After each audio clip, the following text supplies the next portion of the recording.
Halo, balik lagi di segmen apa ini namanya presentasi. Balik lagi di presentasi dan kali ini aku mau nunjukin gimana caranya bikin transisi balapan dengan temanya bentuk segitiga. Jadi gini, cut cut cut cut gitu. Bukan merek tepung, bukan merek karung juga, tapi pokoknya bentuknya segitiga. Dan ini pasti kepake kok di video atau animasi-animasi zaman sekarang mah banyak yang bikin kayak gitu. Dan aku mau nunjukin gimana caranya kalau pakai PowerPoint. Ini dia caranya. Oke, ini new slide-nya udah kebuka dan ini aku hilangin dulu. Nah, setelah hilang aku ganti dulu background-nya jadi hitam. Nah, seperti biasa buat teman-teman yang nggak pengen tahu gimana caraku bikin bahan-bahannya, cuma pengen tahu animasinya aja, terus langsung aja skip ke menit sekian.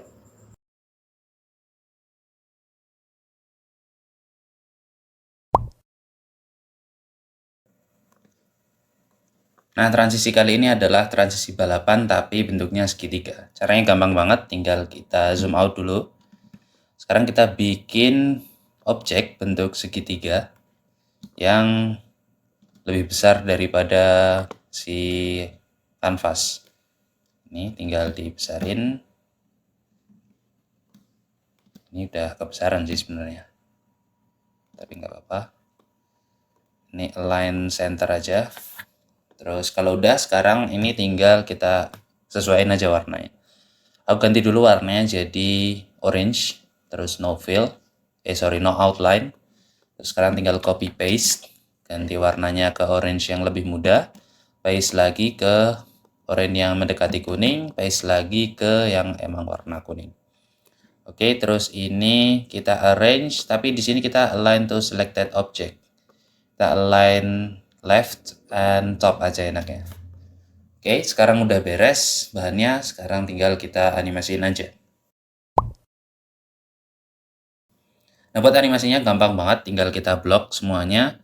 Terus kita ke tab animations, kita pilih add animation. Di sini kita ke more entrance effect, kita pilih yang basic zoom. Oke, kayak gitu.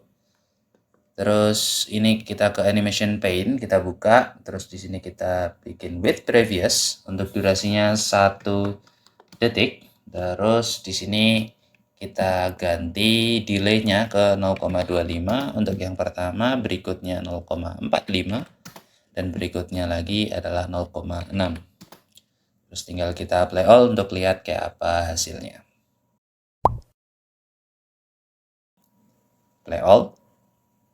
Kayak gitu. Nah, ini kan gimana ya? Gak kurang tengah. Nah, ini kita tengahin aja. Mungkin kita taruh di middle, nggak apa-apa deh. Align middle sekalian. Tapi ini kurang besar kan, tinggal kita besarin sebesar-besarnya. Udah, terus kita play all lagi. Nah, oke, kayak gitu. Sekarang kita lihat dari slideshow biar lebih jelas. Agak nge-lag dan terlalu cepat, kita ulangin lagi. Dari background hitam gini, set. Nah, kayak gitu. Ini mungkin kecepatan, tinggal durasinya aja nanti teman-teman atur sendiri. Oke, udah gitu aja. Seperti biasa sebelum ke penutupan ini aku matiin dulu. Nah, oke, kayak gitu aja dan ini masih asli gampang banget. Harusnya sih kalian juga bisa, aku aja bisa. Dan itu aja yang bisa aku bagikan untuk video kali ini. Seperti biasa aku ucapkan selamat dan terima kasih udah nyempetin nonton dan bertahan sampai menit sekian. Aku harap ada manfaatnya video ini dan seperti biasa selamat mencoba. Klik yang kanan atas kalau mau nontonnya urut. Klik yang kanan bawah kalau mau ganti genre.